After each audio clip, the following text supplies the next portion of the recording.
Hey, this is Lazarus Returns, or Eric Frankhouse Refresh and Reload. We're here with Legendary Games again about their Mythic Kickstarter. We're going to talk kind of about what the goals they've hit, what's going on, how far they have to go, and what are some of the next goals they're pushing for. We're also being joined by Wolfgang Baur, who is also going to, you're designing and writing for the game, if I'm not mistaken. Yep. And we'll kind of let them do a quick introduction for themselves and what they're doing for the project. You've talked to Jason numerous times with us. Wolfgang's first time on the show. Jason, if you want to kind of give us the rundown of where you're at and what's going on with the Mythic Kickstarter, we'll kind of go from there. Sounds great. Thanks, Eric. So, the Mythic Mini Kickstarter has been going on for about 4 weeks, and it's going to be running for one more week. It ends next Monday, just before midnight Pacific time. Our original basic goal for kind of the minimum thing we thought we'd want to do was only $5,000 for a small-scale project, but our goals were much bigger, and really we have hit all the things we really thought we were likely to hit, and we've gone beyond them already. We've raised over $46,000. We've got over 300 backers. All 3 of the books have been funded for a hardback. One of them is over 300 pages. The other 2 are in the 260 to 270 range, and they just keep on. Sorry, go ahead. That's awesome. I didn't know you guys were that far along already. Yep. It's sort of a set of encyclopedias. Last time we were on the show, we were talking about how much I missed the old second edition. This is kind of harkening back to that for me. Mm-hmm. Well, all right. Books. So you guys are gotten hardback now, huh? Yep. Hardback, and also we've gotten some great cover artists. We'll be having Ben Wooten doing the cover art for the Monster Book, the Mythic Monster Manual, Caroline Eady for the Mythic Spell Compendium, and Ralph Horsley, who's done a lot of work for Kobolds, as well as lots of other folks, for the Mythic Heroes Handbook. So we've got some just terrific, new cover art coming on, as well as content. The Mythic Spell Compendium, like I said, it's over 300 pages. It's up to about 1,700 spells, mythic spells. The Mythic Heroes Handbook has probably close to 1,000, maybe even a little over 1,000 mythic feats in it already, as well as path abilities for every one of the core rules class in the Pathfinder game, as well as now 5 classes from Rogue Genius Games list, and also Mark Radel from Kobold is doing some of the classes from Kobold's New Path Compendium. So nice. In content from each of our different groups. Some of the feats from Legendary Games in the Heroes Handbook. There'll be spells in the Mythic Spell Compendium. Wolfgang here is on the hook while he and his team were thus far already 600 spells from Deep Magic, and not too far away from getting the whole book. The spells, the feats, the incantations, even it just keeps rolling along. And so I haven't actually the 45 mark. Is that what you're aiming for next? Is that or did you pass that already? You passed that already. So you're going for the 50.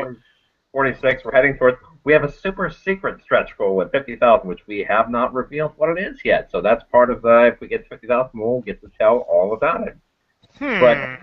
But I do want to mention that what we have.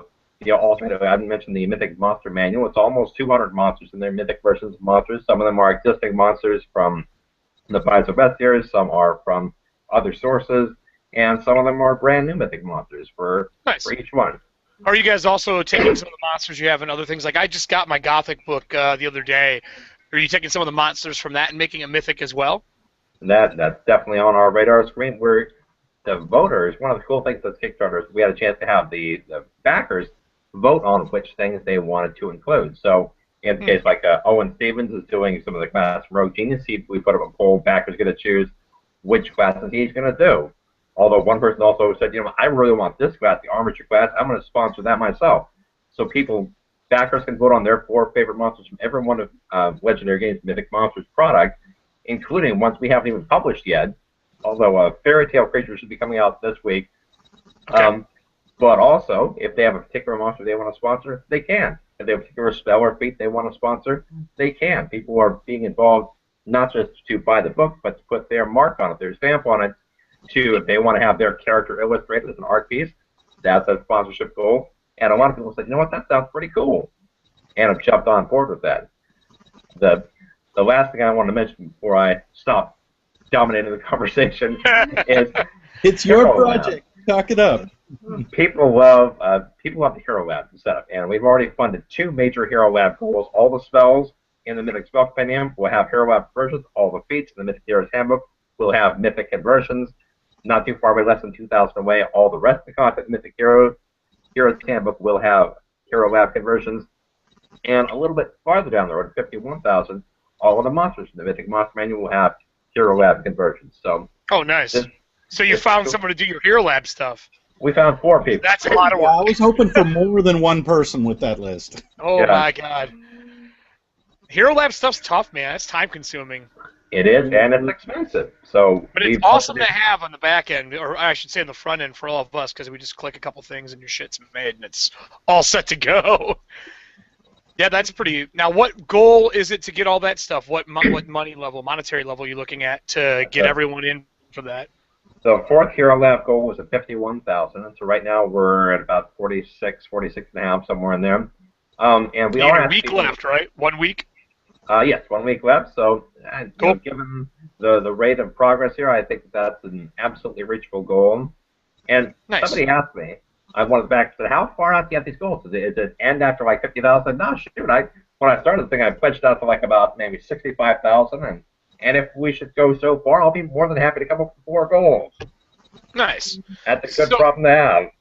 So, all right. So, Wolfgang, you got brought on board to do some work. I know you've been slaving away at some other stuff. I haven't seen you since Gen Con on the panel we were on together. What are you kicking in for this project? What are you doing for them? I'm sort of on the opposite end, right, where I've just delivered my Kickstarter, the Deep Magic book, just launched. So this is like, it's a whiplash for me to be back in like the fundraising and the, hey, can we hit this goal stage? Because the Deep Magic book came out, it's about 400 pages, it's 733 spells, of which about 50 are mythic right now. Okay. Right? So deep spells, are we talking underwater spells, not underground spells, more about deep depths of water? No, we're just talking all schools of magic, and Deep Magic is the title for the book, right? We needed to say something other than Big Book of Magic, which was the working title at one point. Damn Book of Magic, all right. Yeah, but, it grew, right? We hit a lot of stretch goals. We have 700 spells. It's great. Well, now the opportunity is we could do the little extra work and make them all mythic as opposed to about 50 mythic. Now, there's already a mythic path in there. We've got mythic angles on some of the character classes.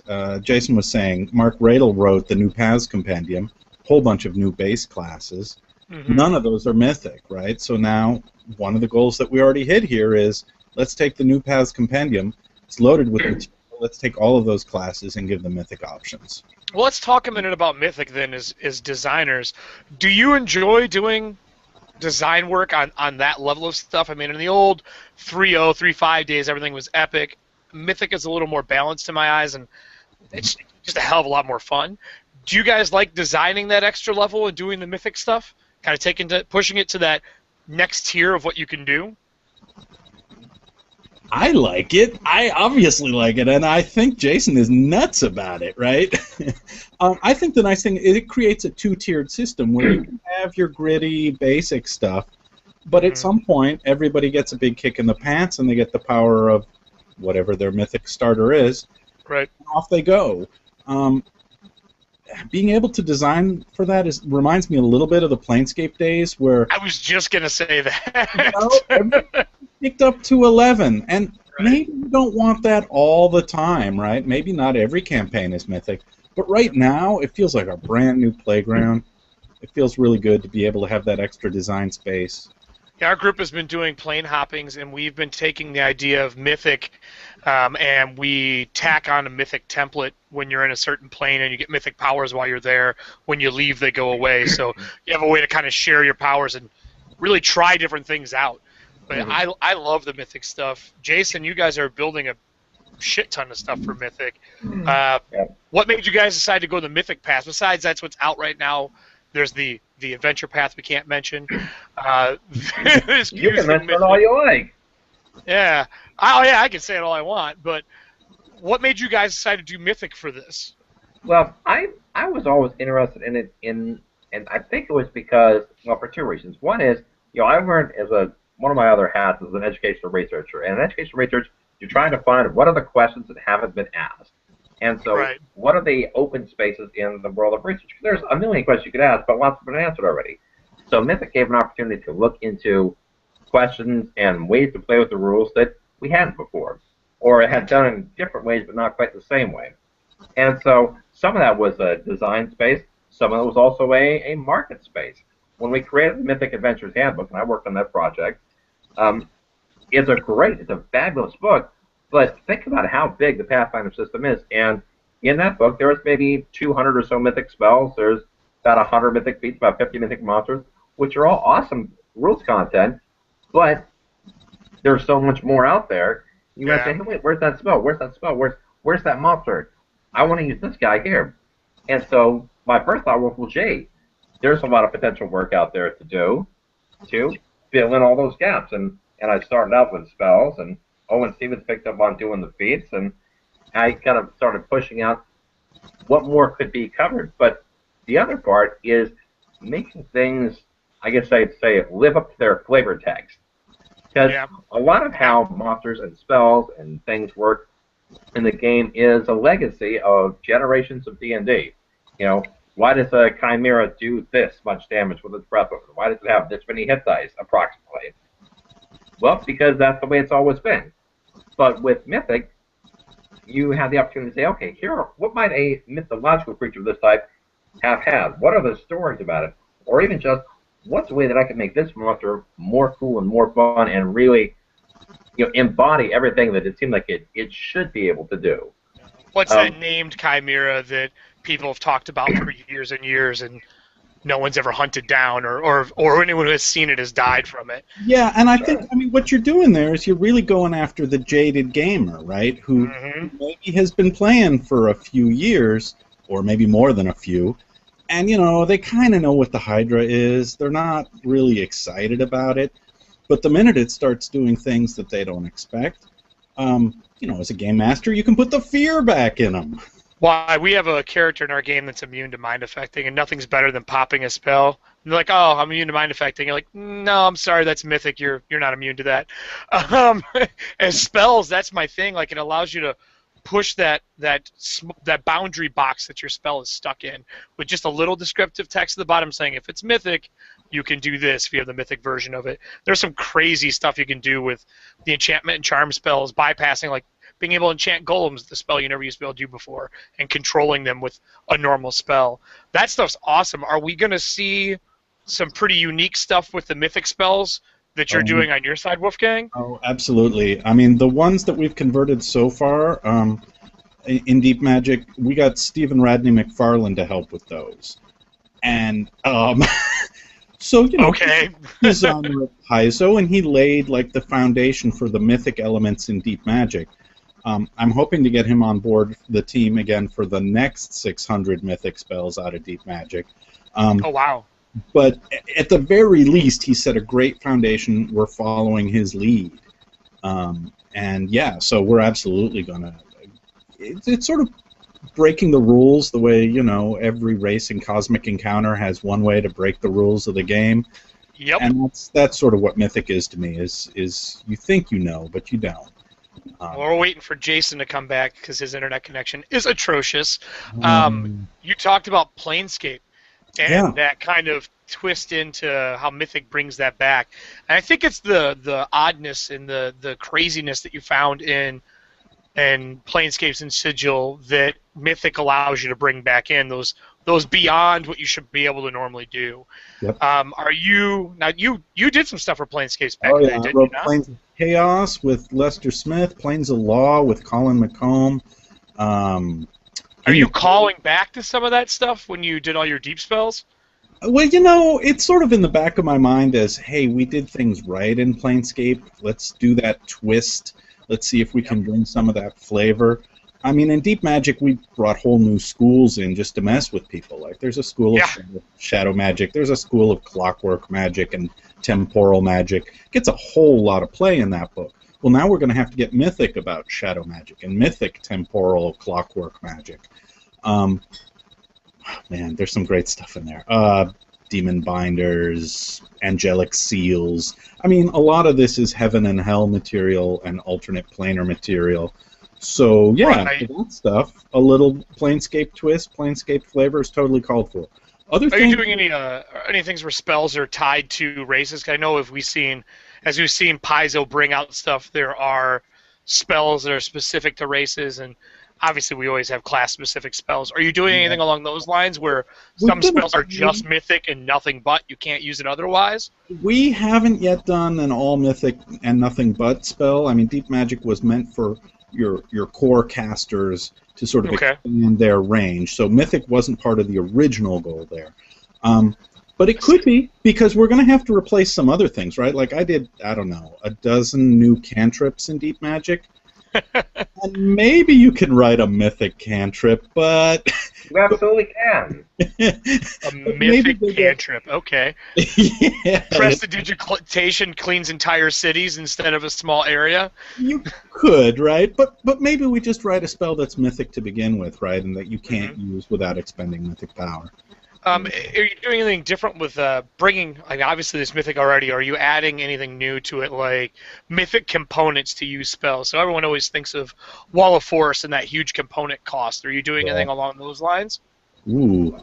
You're like, no, but I will I now. wasn't actually before because components. I mean, some people they get all twitchy about components, right? They'll grade a spell purely on what's the component cost, and that's fair. Sure. I never, unless the payoff is really huge, like Wall of Force, you don't necessarily want a component that's so mythically impossible to get that it's only cast. Maybe. Right, or mythic components that allow you to take any normal spell that has a mythic version. If you use that component, it's mythic even if you're not. Yes. Well, that works a lot better. Mm-hmm. Yeah, that's There you basically go. just getting the. Right. I haven't done that in my game or anything. So really, But- you're helping out here. You're Yeah, right. helping us on the spell brief. I mean, a lot of this is existing material that now that we've hit that stretch goal, we're kind of getting our ducks in a row and figuring out who's writing what and what's our timetable. But until the project as a whole is funded and we know how many parts there are, Right. I mean, we might do all 733 spells in Deep Magic as Mythic. At the moment, we're at 600, which already seems like a lot. So That's a megaton a lot. And then if you're going to do another 600 Kickstarter later, that's more ridiculous amount of spells. So a couple questions real quick while I have two people who do Kickstarter along the same lines of what you're doing. First one is special edition versions of what you guys are doing. Are they going to be offered? Then the second question is, with Pathfinder and Paizo nowadays, everything's become archetype, and prestige classes have kind of fallen by the wayside. Are you bringing any prestige classes in with the mythic stuff and with Deep Magic? And are you guys doing special editions of any of the book, leather covered, whatever it may be? Well, to answer your questions in order, yes, we do have special editions of our. I used a lot of M alliterations, so we've got magnificent, mythic, marvelous editions, all kinds of stuff like that. It's on the. But I talked to Wolfgang about it because I was not entirely sure. It's like, should we do these special deluxe editions or not? We didn't with the last Legendary Games Kickstarter. We just did, for the golf campaign spinning, we just did one regular version, which was great. It's beautiful. And I had talked with Bill Webb and Rachel used to work. Rachel used to work at Frog Got Games, and they often do them. And I started talking about how because he had done them with Deep Magic, and after considering it and getting a price quote from our printer, and also talking about the ones they had used, I said, you know what? Let's go ahead and do it. It's not a huge market, but there are people who do want those, and if they want them, then by gum, sure, why not? This guy here. They are a lot more expensive on our side to produce. They are. But if people want to pay, that premium cost to get the premium edition, then okay. I don't have a problem. I'll be honest. That's the difference sometimes between me buying something in PDF and me buying a material copy is if there's a special edition. Because if I want something like that, I want a special edition. I miss box sets. I know retailers hate putting them on shelves, but now that we've went to less brick and mortar and more shipping, I want box sets back so bad I can't even tell you. I love box sets. I want three. I want a player's book and a main book and maps and all that and custom character sheets for the world. Are you guys doing a special edition for the Deep Magic stuff too? There is a Deep Magic special edition. It was only for Kickstarter backers back last July. Oh wow! Yeah, we have about a dozen spares that are going to go to charity auctions or contest prizes, Cool. that sort of thing. But they're never going to be sold to the public. They were just for the Kickstarter backers. But you're going to do another set of 600, and are you probably going to do it again? Did it sell well enough to where special editions are worth doing again? At some point, I think whatever the next Kobold Press Kickstarter is, yeah, we'll probably do special editions again. I think there were over 100 people who wanted one. So then the second question would be, everyone does archetypes. Where's the damn prestige classes? What happened? Are you going to see any prestige classes? Have people just decided they're worthless now? Like, what's the deal? You know, prestige classes, they kind of trickle out, and they drop in here and there, and I still like them, and they still have their usage. They've got kind of a stigma in kind of the middle to late, 3.5 era where people wanted to get away from them. But I think they're totally worth it. And actually, a long time ago, a couple of PaizoCons ago, I was meeting up with Bart Peterson and Quentin Boomer and Neil Spicer. We had talked around ideas and doing a lot of new stuff with prestige class archetypes. Archetypes for prestige class was something we thought about doing. Like back the ones then. already exist, Shadow Dancer, things along those lines. Yeah, take that and then, archetype that out. We never quite got around to following through on that because there's just been a lot of other stuff on the plate. But to answer your question, will there be a lot of coverage for archetypes and prestige classes in this Mythic Mini Kickstarter? And the answer is no, probably not. Because we've got so much to do just getting base classes and feats and all the kind of nuts and bolts elements. There's only so much that we can do. And while we love writing game products, we're also business people, and we like to get paid. So many damn hours in the day. That's right. And while we'd love to make you an awesome book full of 500 pages of everything, Well, I was even thinking like a new prestige class. I guess for me, prestige classes harken back to the old Face and Avatar stuff where you're a god and you have your kit. Same kind of thing where you go, oh, I'm a prestige of this deity, and that gives me my power. Same for schools of magic. I always wanted prestige classes for every school of magic. Right. I thought that'd be kind of cool. Right? And for Deep Magic, we offered some sub-schools. We did a bunch with Bloodlines, Oracle, Mysteries, new domains, too? New subdomains, new domains. Nice. So, I mean, we covered a lot of that ground, but we didn't do prestige classes, partly for the reasons you already brought up. That they're... Are they a lot of work? Because I always thought they're kind of a lot of work to balance. You're making a new 10 levels of a class. Yeah, you are. And one per book was always like the rule that I saw with designers. Like, yeah, we'll throw one in, but we're only doing one of those. Right, but I mean, the new Paths Compendium, that's like new classes start to finish, right? And then it's like we put archetypes in to put a new spin on the class. Like we do an Elven Archer, and then there's a Halfling Slinger and a Dwarven Crossbowyer, right? Cool. And they're just twists. But to do a whole prestige class, no, we haven't. And I don't really know why they fell out of favor, but they did. All right, just wondered if any of the designers... I've heard the same thing from everyone. They just kind of disappeared, which usually means the consumer didn't want them, or they were just too much work and not worth the time. So, Wolfgang, any final things before you have to head out tonight? No, I'm pretty excited about where Mythic is headed. I'm really happy about the level of support from the community for this material. And, happy as I am that Deep Magic is out and all these new spells are out, in the not-too-distant future, they will all have Mythic versions, and that's going to be great for my game and everyone's game. So. Kickstarter, man, it's huge. It's made the RPG industry kind of flourish again for new projects and being able to put out quality stuff. We always talk about how Legendary Games, Cobalt, TPK, all of them, they actually get some pretty high-class people to come in and do writing and art for them instead of just getting those old-school, crappy trio third-party. Yes. That's what I'm saying. But you bring in old Paizo employees or people from the old WotC days, not just new blood that you haven't heard of. You actually have some high-name peoples involved in your projects. Oh, hey, and Kickstarter kind of allows to afford that. I can't tell you how thrilled I was to be able to go to Braum and say, could we use some of your art in Deep Magic? Here's the money. Yeah. Well, yeah, we did sort of back up the golf cart full of money, but, you can because of Kickstarter. Yeah, and it was the same deal with asking Margaret Weiss to write the introduction. It's like, well, it's just an introduction, but wow, we'd love to have you on board with this. And she said yes. Oh, no matter how far along you are in the industry, there's always fandom somewhere of somebody else in the industry. I would love to have this person. I respect your work. come help us, come join us. And now, I don't know, I'm really happy with what Kickstarter has brought. But yeah, Wolfgang, I'm looking forward to seeing it, and especially the new Magic, because I'm a All spellcaster for over. every game. Well, thank you very much. It's been fun chatting. I'm sure we'll do you it too. again. All right. See you at Gen Con. Bye-bye. Bye. So Jason, let's go over a little bit of the details here before we wrap this thing up. You guys had your Kickstarter. We're going to recant. You guys have a week left. You've hit a little over 46,000. Yep. Only a few more stretch goals listed. One secret stretch goal that you're not saying anything until you get it. Mm-hmm. Got some great new artwork. Again, awesome names involved in the project, like always. Yep. But Wolfgang's doing stuff for you. That dude made his own company. He's been around for ages. I probably have to ask what some people are asking me right now. What's your favorite thing in this project that you've done so far? Like, is there a piece that you've written or done for Mythic that you love and cannot wait for people to see? There's one. The answer I always give there, and this is because part of having you can't your own see the game whole company. book. You cannot do that. No.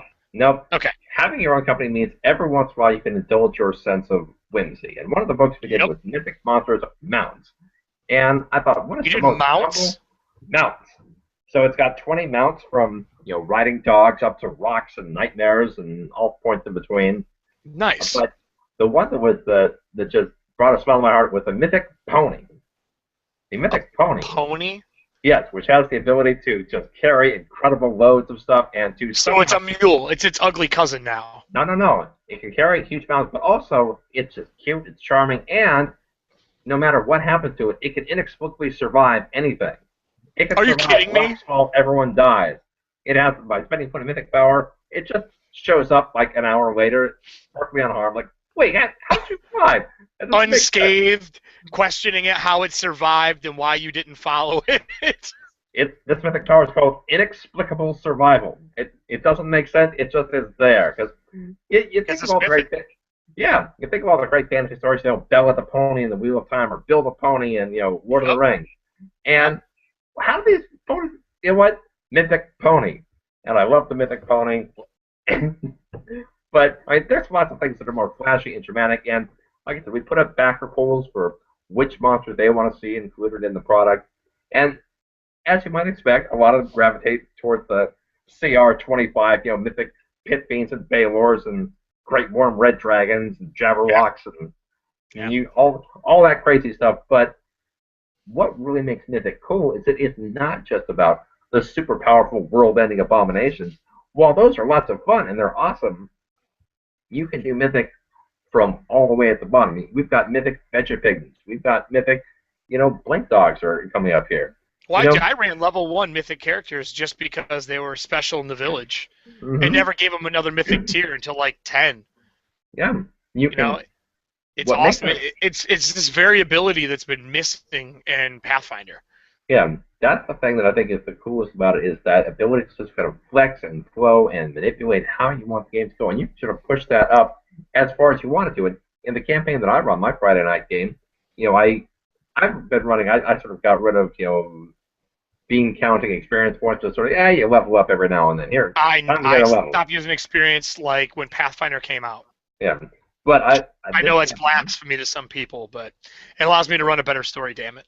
I'm too old and got too much on my mind to spend time. I have better story on my mind than did you level or not. Right, but I often will give them the opportunity, depending on what happens in the campaign. All right, this point, all right, you get a level. This point, you get a mythic tier. Or this point, well, you can choose which one you get for this or that.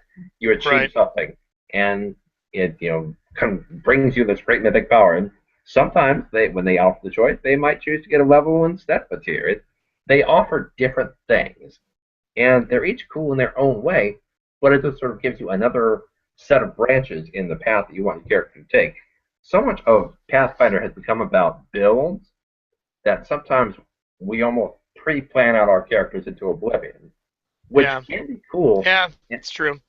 The story that I've told, a great quote I got from Tim Hitchcock. He said, and I don't remember where he said he heard it from, but the genius of D&D, that Gary Gygax's great contribution was to create and popularize a game that was more fun to think about playing than it was to play. True.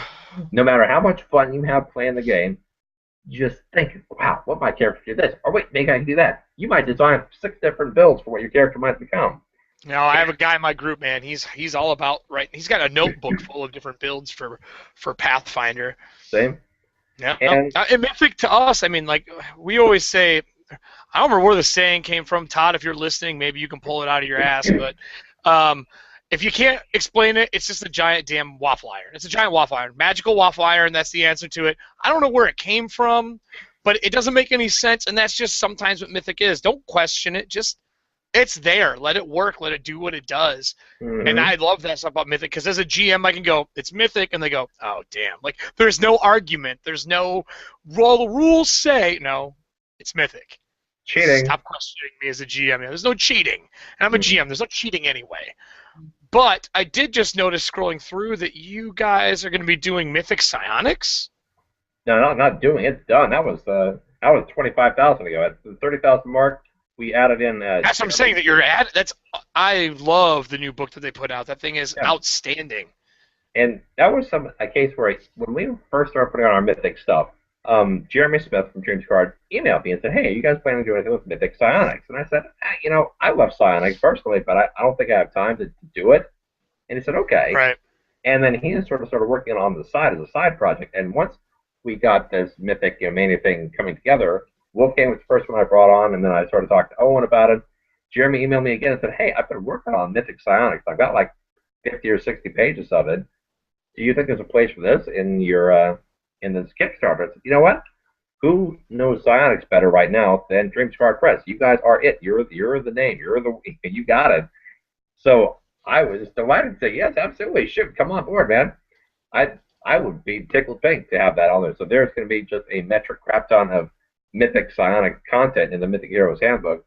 If you love Psionics, then shoot, get yourself a copy of Ultimate Psionics, get yourself a copy of this, and go to town.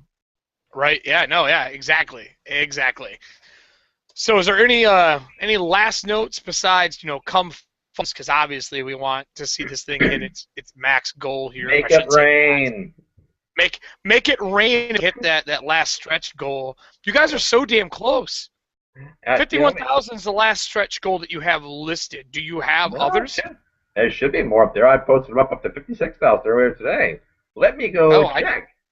I just see 51,000 heroic monsters. Well, you know what? Then I think I have my internet connection. I posted up a whole bunch of them today at work, and you know what? The connection's kind of dodgy there, so it probably dropped. So well, you have to re-add them because I have a feeling you're going to hit the 51 without much of a problem.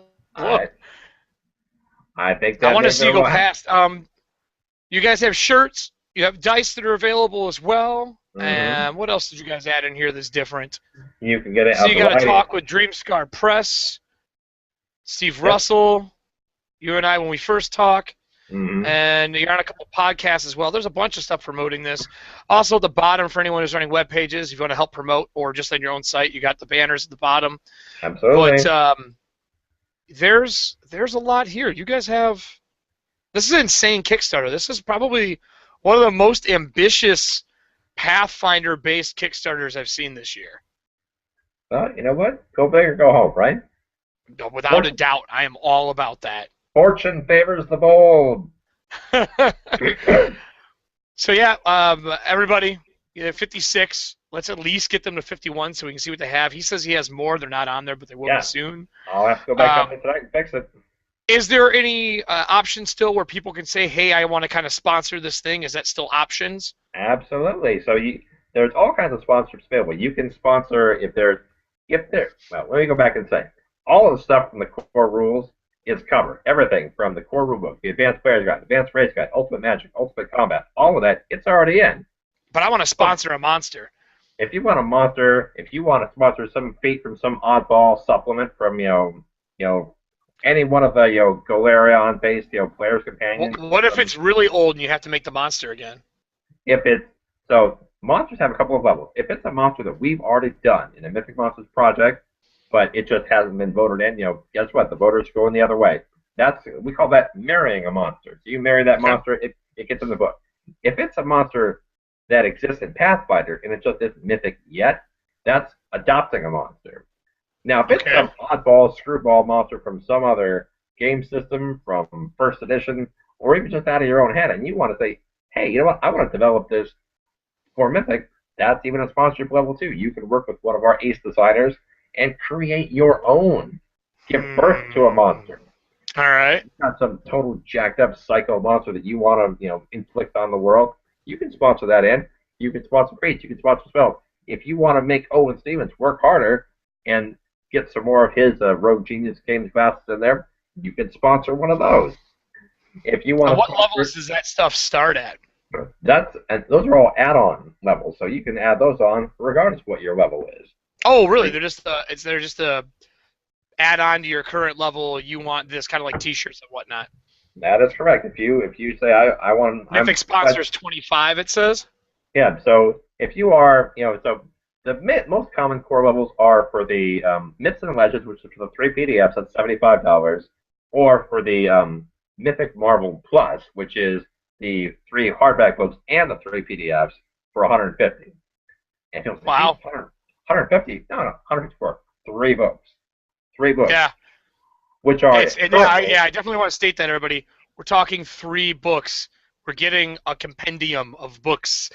3 hardbacks. Right now we are at about, let's see, 267, 530. So we are at almost 850 pages of content. And this is 150 to do it now. How much is Yeah. it going to cost afterwards if Um, someone were to not kick in? it's not quite set in stone, but probably these will retail for $59.99 plus $10 if you want to add the PDF. So right Okay. now you're getting that for $50 per And you're book getting the PDFs as with the well. PDF, and Awesome. with free shipping as part of free domestic shipping. If you're in Canada, Oh, really? if you're It's free somewhere domestic overseas. shipping for you guys. That's awesome. So you got a lot. There's a lot to recommend hopping on now. Like Yeah, that's over $50 of savings easy. like a That's lot of another book of savings. like a lot of Kickstarters, there will probably be some time, after Kickstarter's like, dang, I missed it. I had a credit card bill due, whatever came up, Right. tax return in time. You know, if you want to pledge in, we usually have probably a couple weeks after it where we'll be able to take additional money, additional pledges. It won't Before you set your numbers out to the printers and kind of whatnot. exactly. Those won't Gotcha. necessarily influence those stretch goals. So, like Wolfgang said, if we're close to certain things, we might say, all right, we'll go ahead and finish off defense. No one's going to say no to money.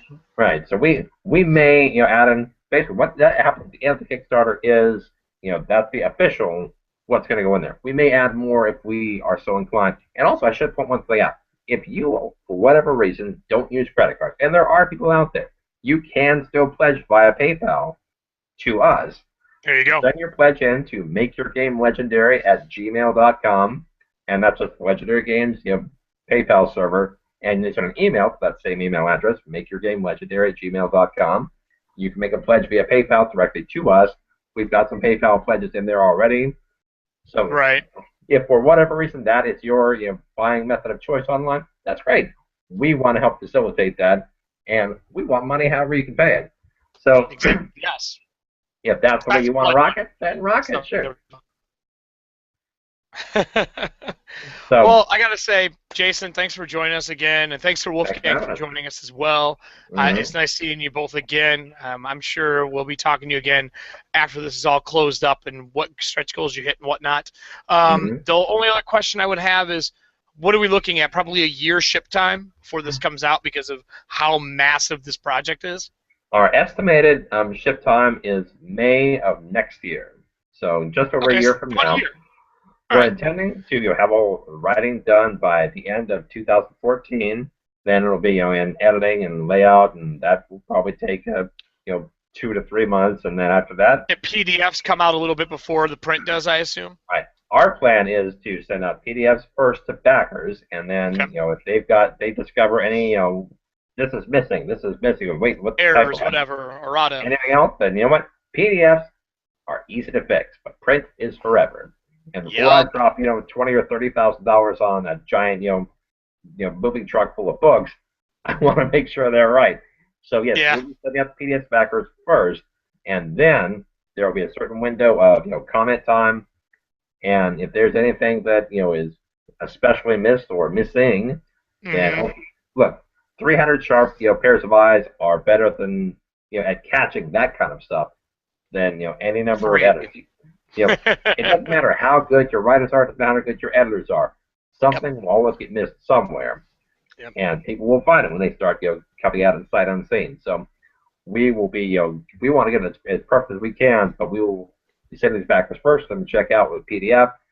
After that, we'll, fix anything we need to fix, and then it's off the printers, it's off on the boat here, and we start shipping them when we get them. Awesome. I'm excited. I know a lot of other people are excited. I know a couple of my group members are extremely excited because that we're going to be seeing some psychic stuff put in there. So, again, awesome. Thanks for joining us, and everybody else. If you have any questions, you can leave them either on our G+ page or on our refreshandreload.com. Other than that, I'm going to finish this little bit of Dogfish Head that I have because I came back to Milwaukee. Talk to you all later. Have a good night. Jason, same to you. Thank you. Same to you, man.